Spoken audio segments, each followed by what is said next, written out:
Reka tubasuhuze tubifurize ibihe byiza, ibihe by'umunezero mu nshuti banywanyi ba Rwanda News 24 aho muherereye. Uyu munsi rero tukiganiro uko biri cyo kuri uyu munsi tuje kubabwira ku ngingo imwe ikomeye cyane ijyanye n'imisanzu ya RSSB. Uyu munsi rero habaye ikiganiro n'abanyamakuru cyo kuri uyu munsi kiganje mu kuvuga ku bijyanye n'uko RSSB yaba igiye kongeza imisanzu kuva guhera mu mwaka uta 2025, aho imisanzu ya RSSB izava kuri 6 ijye kuri 12. No kuvuga ngo umukoresha n'umukozi bagomba kujya bagabana, umukoresha agatanga 6 n'umukozi agatanga 6. Aribyo rero ngo biri muri gahunda yo gufasha abakozi mu iterambere. Mu kiganiro cyabaye uyu munsi mu masaha y'igitondo rero umuyobozi Regis Mugemanshuro n'umuyobozi wa Nuza wa RSSB yongeye kuvuga ko mu kongera amafaranga bigamije gufasha kongera imishahara abakozi bagiye muri pension babonaga, ikava ku mafaranga y'intica n'ikize ahubwo ikajya ku mafaranga afatika yagira icyo amara. Ibi rero muri iki kiganiro n'abanyamakuru cyabaye uyu munsi abantu batangiye kwibaza ese aho byaba bihuriye n'igihombo bikomeye cyane byagiye bigaragazwa na Auditeur General, ndetse n'uwigeze kunyereza amafaranga kabakaba muri miliyoni 40 z'amadolari avuga ko bagiye gukora urukingo rwa kanseri ndibuze kubabwira, ndetse n'imiti ivura kanseri ayanyereje aburirwa irengero n'ubu ngubu. Nibyo tugiye kwibaza isano yabifite yo kongera aya mafaranga ndetse n'ibihombo RSSB yagiye ihura nabyo bikabakaba mu mamiliyoni agera mu magana yahombye, ndetse n'uburyo bagiye bananirwa kugabana amadividande baho RSSB yagiye ishora amafaranga. Turavira imuzi n'umuzingo rero tubabwira byinshi aho tujye kwibanda kuri ibi bihombo byagaragajwe. Nimujye kure rero muri kumwe nanjye Alphonse Capone bifuriza ibishya n'ihirwe.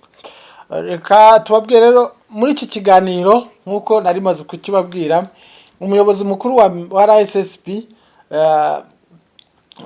ari kumwe na Ministre wa Minecofin ndetse na Ministre wa Mifotra bakomeje basobanura ibijyanye no kuzamura imisanzu y'ubwiteganyirize bw'abakozi ikatwa ku mishahara y'abakozi, aho biteganyijwe ko igiye izikuba kabiri ndetse ikazagenda izamuka nyuma.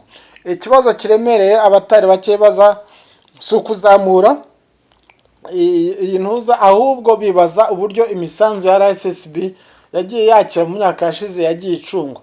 Raporo za Auditeur General mu myaka inyuranye zikaba zaragiye zerekana ibyuho mu micungire ndetse n'ibihombo ishoramari rya RSSB yagiye ijyamo ryagiye rihura nabyo. Gusa Deshe Regis akaba ko ikigo ayoboye ishoramari kirimo ryunguka abantu batagomba kugifata nk'igihombo. Aha rero abantu bahise bibaza uburyo bavuga ko kiri kunguka kandi hari imicungire mibi y'amafaranga y'abakozi.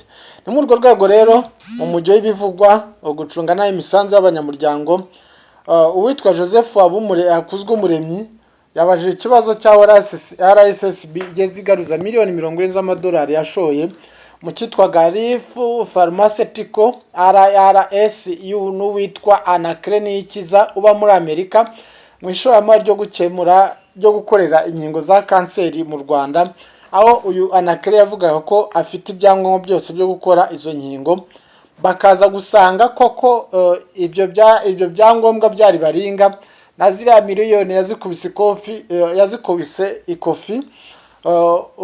Umusaza muzima Dr Muzima acaho izi miliyoni 40 z'amadolari nizongera kugaruka.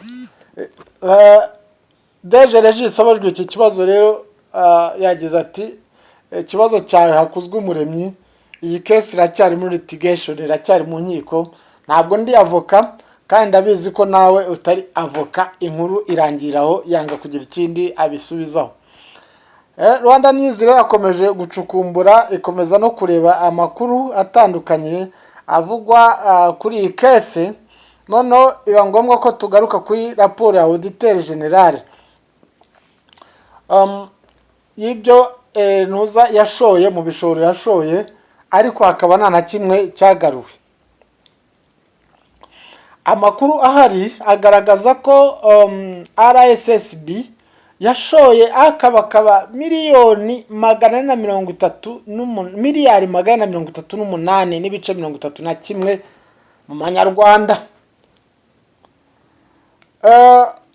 Yashoye mu bigo 35. Auditeur general yagaragaje ko ibigo 11 RSSB yashoyemwo muri bya bigo 35, 11 byarahombye bihomba akayabo ka miliyari 127 na miliyoni 78 bingana na ikaba yaranahombye nanone andi 80%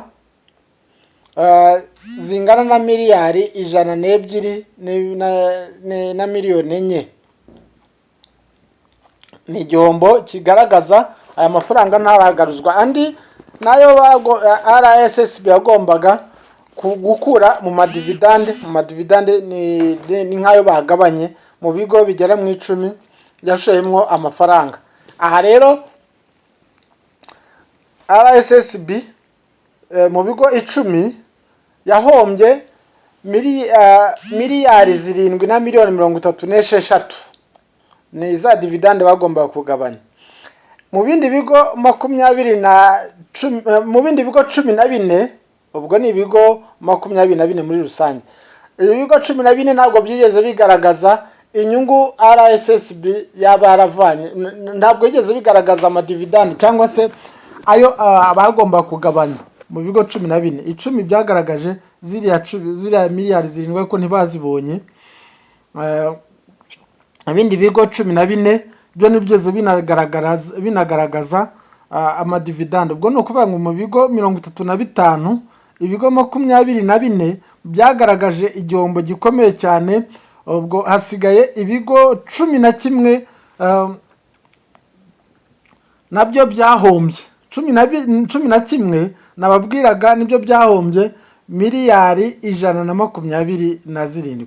Ni ukuvuga ngo amafaranga miliyari 138 n'ibice cyangwa se na miliyoni 31 RSSB yashoye mu bigo 35 maze kubabwira, yose yarahiye, nta na rimwe ryabashije kwinjira nk'uko auditeur general cyangwa se umugenzuzi mukuru w'imari ya leta yabigaragaje muri raporo ya auditeur general. Aha rero niho abantu bibaza bati ese kongeza aya mafaranga nta sano bifitanye no kuba bashaka ko kugaruza amafaranga yaba yaratakaye muri ntuza yagiye ahomba hariya, bakongeza bati bareka tuzibira icyuho hano. Nageza kubabwira Dr. Anaclet Niyitegeka naho washoye ntuza RSSB yamushoyeho miliyari 40 z'amadolari, miliyoni 40 z'amadolari. Ubwo ni nka miliyari 540 n'izindi 540 n'udusaga uvunje ku givunjo cy'idolari cy'ubu ngubu. Uyu mudokiteri uba muri Amerika yavuga ko agiye gukora uruganda rukora imiti ivura kanseri zitandukanye. Yarafite urwo ruganda rwitwaga rero Rifu, noneho yagiye aruha n'amakode bitewe n'ubushakashatsi yaragiye gukora n'indwara za kanseri n'ubwoko bwa kanseri ari kuvura. Hari nka Rifu 1401, Rifu 701, Rifu 702 na Rifu 703. Yari imiti yo mu bwoko bushya bwagenewe kuvura ubwoko bwa kanseri burimo kanseri y'umura, kanseri y'amara, kanseri y'umutwe na kanseri y'ijosi. Rifu rero yari ifite inshingano zo kuvumbura guteza imbere no gucuruza imiti yujuje ubuziranenge ndetse no gukora inkingo zagomba gukingira izi ndwara y'amoko ya kanseri.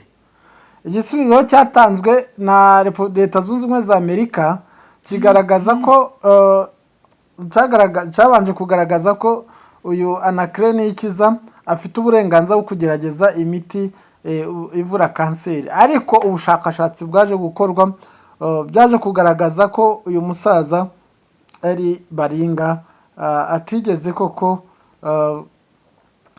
agaragaza iki gihombo, atigeze aboneka n'aya mafaranga yajyanye nayo yaburirwa irengero. Ngibi rero ibivugwa muri RSSB, abantu bashobora kwibaza batese nta sano byaba bifitanye n'igihombo RSSB iri kugaragaza muri uyu munsi. Munyemere rero dusoreze ikiganiro cyacu ahangaha, tubashimire mwese twabanye, mbaza kubararikira ikiganiro cya operasiyo ikomeye cyane y'umugabo witwa Lieutenant Colonel Nkundiye wishwe n'ingabo za RPA ahagana muri Nyakanga 1990.